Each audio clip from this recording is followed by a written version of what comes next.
There you are. Good. I see you've finally eaten a full plate of food. Or perhaps a couple of plates. Did you really need to exert yourself to starvation in my dungeon, despite being offered suitable meals behind your bars? Your protesting was wholly unnecessary. Of course you weren't convinced by me. I could have poisoned your food. They could have been rotten or full of mold, in penance for your stubbornness. Only a fool would have eaten it without doubt. However, you were held in my dungeons for 2 months? Barely brushing 3. Your instinctual need for survival should have kicked in eventually, and your body should have forced your hand to eat or die. At least you've eaten your fill now.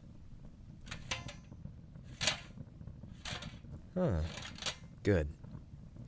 Your new armor suits you. You're always one for the heavier steels and leathers. After all, being the true strength of your band certainly required the image of an unbreakable wall. Well, I'm sure your stay in my cage atrophied your muscles to an extent. There's nothing a few weeks of rehabilitation can't rekindle. Do I think so? Oh, I know so. You may look at me and see youth, but believe me, I am well versed in this world and know well enough of its arches and lines. I've seen the most disfigured soldier, ruined by the weapons and ferocity of battle, turn around and win a war through pure determination and dedication to their country. You, my new blade, have the luxury of a place that can revitalize your strength. Here. I hope your new weapon suits you as well as your attire. I was not mistaken about your weapon of choice, was I? Of course not. While your hands will be burned once again by new leather and unfamiliar weight, it will become as familiar to you the more you practice with it. Where is your blade? You mean the one your hero bestowed upon you as thanks for your loyalty? Don't tell me the thing calls to you or something. Was it blessed by some holy power or whatnot to demand such need for it? No. You do realize that a weapon is only as valuable as the hand that holds it. Without someone alive holding it, a blade is simply a slab of metal, grafted by some blacksmith's hand, unable to spill blood unless a mindless babe tripped over it. It was mediocre to begin with.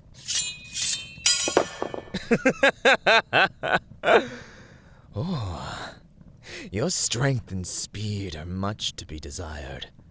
But at least that fighting spirit did not die in that cage. To think you'd be so offended about a pathetic sword that you'd try to threaten me. Cute. Stupid. But cute. Don't repeat such a stupid mistake again.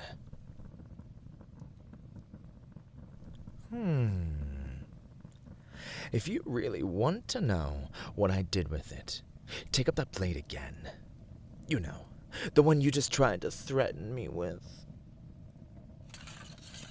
Look deeply into the mirror of the blade, the craftsmanship. I had my finest smithy fashion it just for you with the dull remains of your previous sword. Reflamed steel. After all, it's stronger when mounted with much better materials for support. See? Now, do you see the pointlessness of being so stubborn? You no longer serve that hero, nor should you suffer his gifts, as useless as they ultimately were. After all, they could not protect you when I came directly at you, so I rely on them for combat. Your new blade, fitted with stronger metal and finer sharpness, will cut through any enemy you decide is prey. Your armor, fitted to protect your most vulnerable parts from any attack thrown at you, far better than before. You do not realize how envious many of my generals are of you. What do I mean? Exactly what I say. I may know of your skill, and have placed much faith in you joining me, but I am quite alone in this judgment. My council of wise men would rather see you hang as a sign for the hero one is to come. My sergeants and colonels want nothing more than to watch your blood flow from your freshly decapitated head. Oh, why am I choosing to trust you? Well, it's quite simple. Because I can. You really believe I can be led around like some show pony, listening to whoever holds the lead? No. I am no figurehead to be controlled. I am the controller. I do what I damn well please. And if that means insulting a few meager warlords and wizards, so be it. Is that wise? To a normal Neanderthal, no, but I do not wear these furs for show. My skull does not grow horns for decoration. My blood is pure fire, and my life is filled with experiences not even they can comprehend. They know not the taste of fighting gods and standing above them, claiming their gifts as my own. Not even you, with all your strength and vigor, can match the scars I bear beneath the clothes in number and depth. Your precious hero doesn't know the taste of the wine I've sampled, the bodies I've claimed, purely through words danced off my tongue. You may know the song of battle. I can recite the entire symphony of war as if it were my lullaby. Look upon me. I live as the leader of millions. The throne of such power does not come to fools nor weaklings. What you see as fanciful pride is merely a painting I hang upon the body to keep my followers in line and many enemies on their toes. Nothing makes your foes more unbalanced than giving them the wrong expectation. After all, they swing with strategy, only to be 10 steps behind with 3 feet of my blade through their belly. I do not make mistakes. If my men cannot hand their trust in my commands, then they will fall one way or another at my feet, begging for mercy. Tell me, are you that kind of fool? Do you believe yourself to be smarter than me, quicker than me, stronger? After 3 months starving yourself in a cell, do you think you can swing at me again and manage to draw blood? Good dog. Finally grown from a puppy to a hound worthy of its bite. Your belly is full. Your armaments are freshly polished. All you need now is a target to let loose on to allow your body to remember its purpose. Yes, you are a warrior, a fighter meant for battle, to fight for what you are desperate to see. You did not spend a fraction of your life serving someone just to be some errand slave or poster child. You will fight, and you will kill. That is what your purpose is. Your life is now your own. But for the peace you desire, it will be drawn upon a path of my design. You will spill blood. You will bring fear to those who oppose me. I lay these demands out to you without any dishonesty because I deeply respect you. Whether or not you betray, meet, or exceed my expectations will be up to you. If you leave, well, that would be rather disappointing. But I don't like leashing my soldiers. You can run if you wish. Hide away from the war I will wage upon the land in my bid for total domination, if you truly do not want to throw more bodies to the soil. However, I must repeat, I do not leash my soldiers. Nothing will stop them from hunting you down for your betrayal in order to get into my good graces, and I will simply let them. Of course you would cut some of them down. You are a fine soldier, but you are no god. You're merely mortal, and all mortals succumb to exhaustion at one point or another. I do not believe that you can hold hunters off forever, especially as my reach over this world grows. I'm curious. Do you wish to try?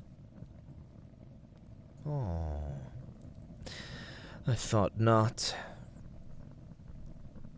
I promised you a chance to see your little dream come true. Do you believe that dream has you battling for eternity? If so, then your idea of peace is not one I have ever seen. You will fight for me.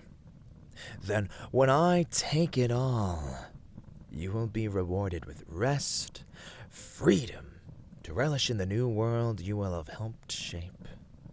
Anything less would only mean that your goal has not been achieved, and must continue to be fought for. It is no different now than it was when you were with the hero of the realm. You believed so deeply that you were fighting to see such a reality when you were on the other side.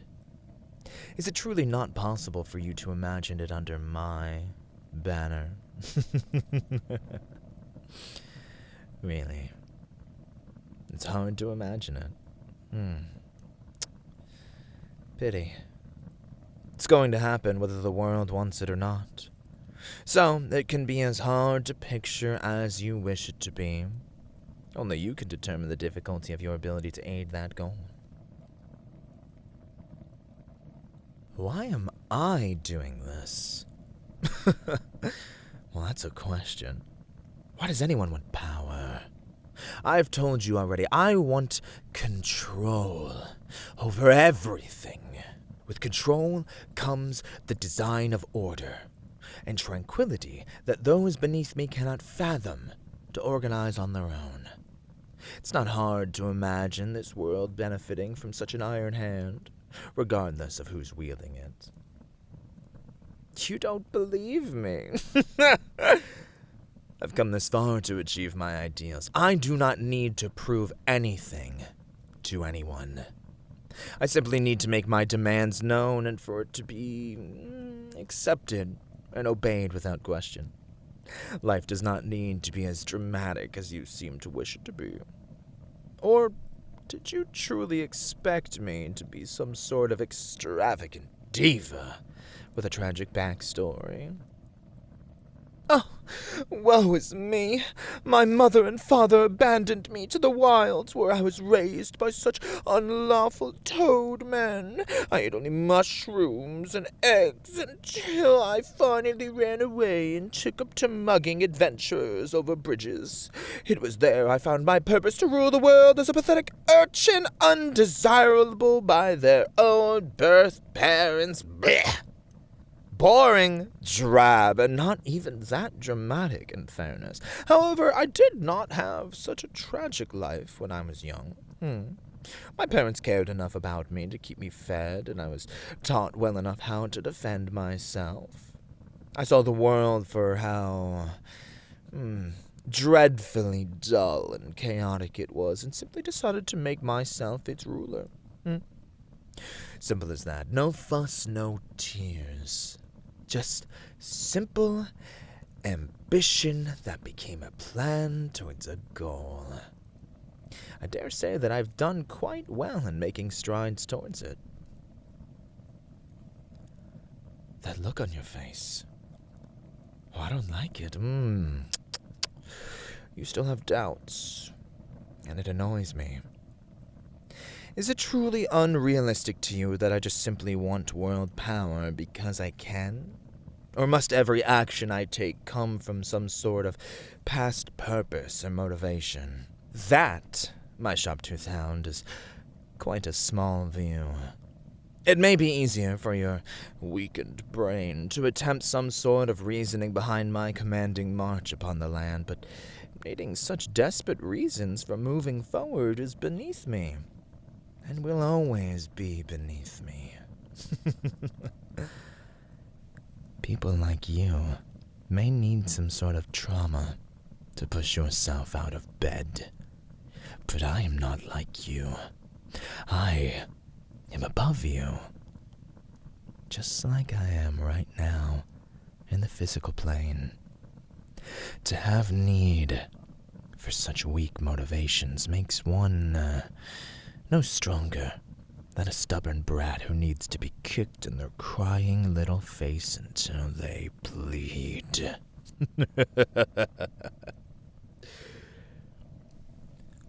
Tell me, are you such a child to fall back on your trauma for power? Do you only lift your sword in fear of being harmed again, repeating some sort of pain you felt in the past?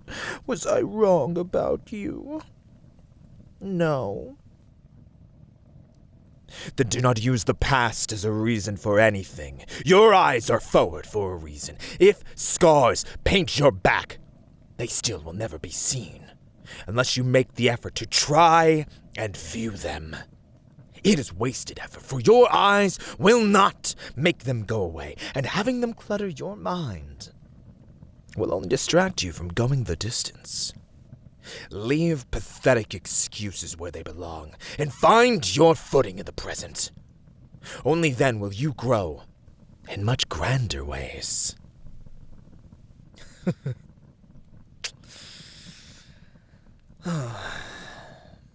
Now, I'm sure you need to sleep off your plates of food.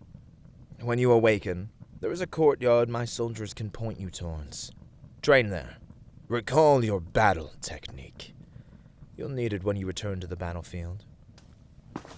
Don't disappoint me, my hound. Only good dogs get rewards.